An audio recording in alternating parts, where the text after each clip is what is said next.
Something real nice. Da-na-na-na-na. Yeah. NANI?!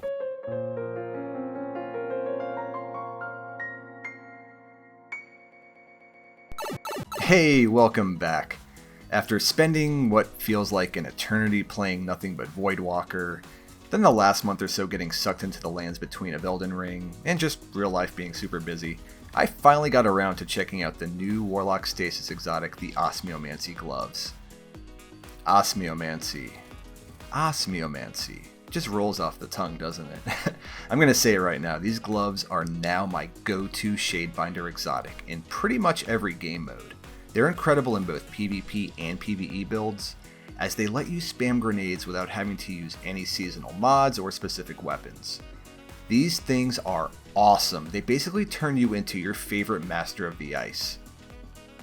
Let's take a quick look at what they do, how they do it, why they do it.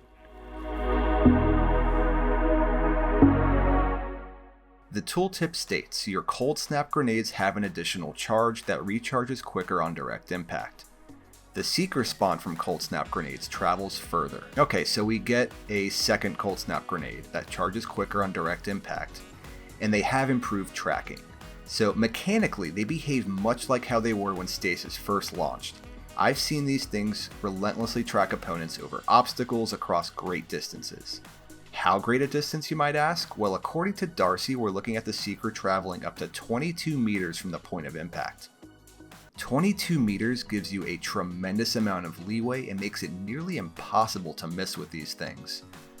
It also states we get grenade energy back on direct hits, but what it doesn't say is you also get grenade energy back just from freezing opponents, and this part of the energy return can proc multiple times if you freeze multiple enemies. In PvP, the energy return is roughly 15% on direct hit and another 15% for freezing, for up to 30% total. Granted, don't count on getting direct impacts with these in PvP. Their biggest strength is leveraging the generous distance they will track, so much like Axion bolts, you can toss these around cover without line of sight on the enemy, so that by the time you are within line of sight, they're frozen and you can get the jump on them. In PvE, however, you can get over half your grenade back on direct hits, and another 50% when freezing an enemy. But again, this can be triggered multiple times if you freeze multiple enemies with the grenade. So for instance, if you use your first grenade charge as a Bleak Watcher, you can then toss the second cold snap grenade to gain back the entire charge and then some. Watch how ridiculous this plays out with a dense group of enemies. I literally killed them by doing nothing but spamming cold snap grenades. It's pretty ridiculous.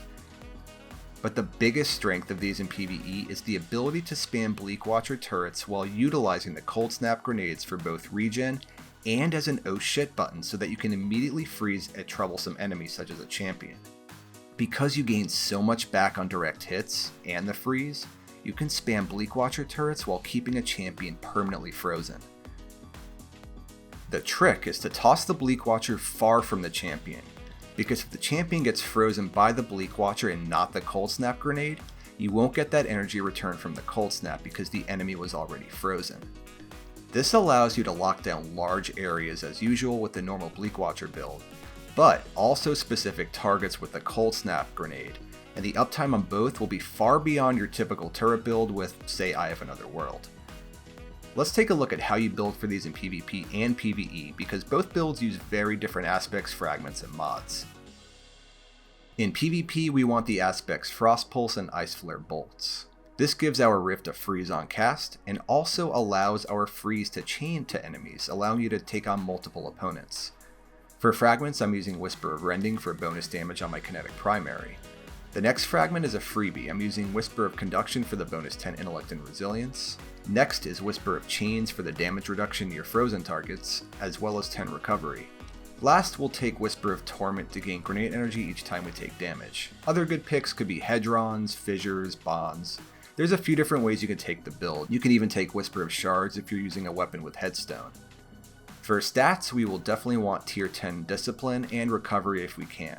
The mods I like to run with this build are Fastball to get those grenades out faster and further, and Double Bomber, which will give us roughly 20% of our grenade energy back when we drop our Rift.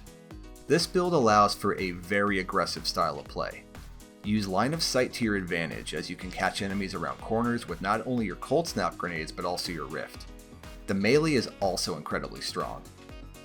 You will almost always have one grenade charge ready to go between the energy return from the Osmiomancy gloves as well as Bomber. You're going to have incredible area control, and will also be a great counter to Void, as cold snaps can scale over Titan barricades and also track invisible hunters. It's also a great way to escape if you're weak, as you can prevent enemies from chasing you. I'm still getting accustomed to the playstyle, but I've been having an absolute blast with this in the Crucible. Now, on the PvE side of things, the build is pretty much the same as my other Bleak Watcher builds that use either Eye of Another World or the Stag. For aspects, we're going to want to take Bleak Watcher and Glacial Harvest. For fragments, I like Whisper of Refraction, Whisper of Durance, which will make our turrets last longer, Conduction will make the stasis shards we're creating track to us, which is great in harder endgame content, and Whisper of Torment because, well, let's face it, we're Warlocks and we want all the grenade energy we can get. You could also sub in Whisper of Bonds if you want more super energy, or Rhyme if you want more survivability. Now, in this build, I'm leaving the glove mods open so that it could work for any activity, so you could use both champion mods if needed, but if you have one glove slot open, I love to run with Void gloves for bolstering detonation. This gives you class ability energy when you do damage with a grenade, and yes, Bleak Watchers do count for this. This means with double Bomber on your class item, you'll have a great loop of tossing grenades which recharge your rift, and dropping your rift will recharge your grenades. Other mods we're going to want to include are 3 firepower mods, so that's 3 pieces of solar gear, elemental shards, so that's a piece of stasis armor, and elemental charge, which could be on anything. This will allow our stasis shards to act as stasis wells, and when we collect one, we'll gain 2 charges of light.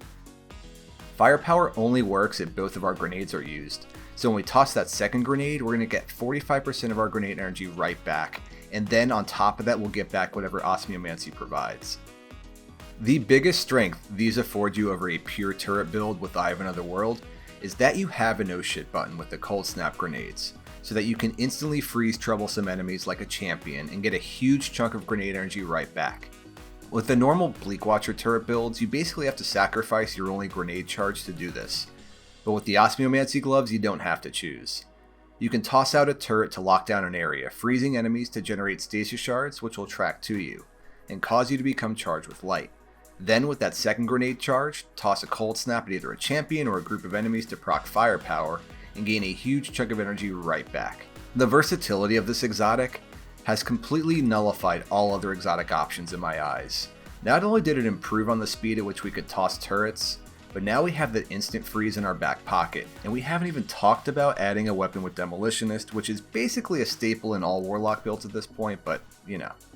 So, what do you guys think? What builds have you been running with the Osmiomancy gloves? Let me know in the comments down below.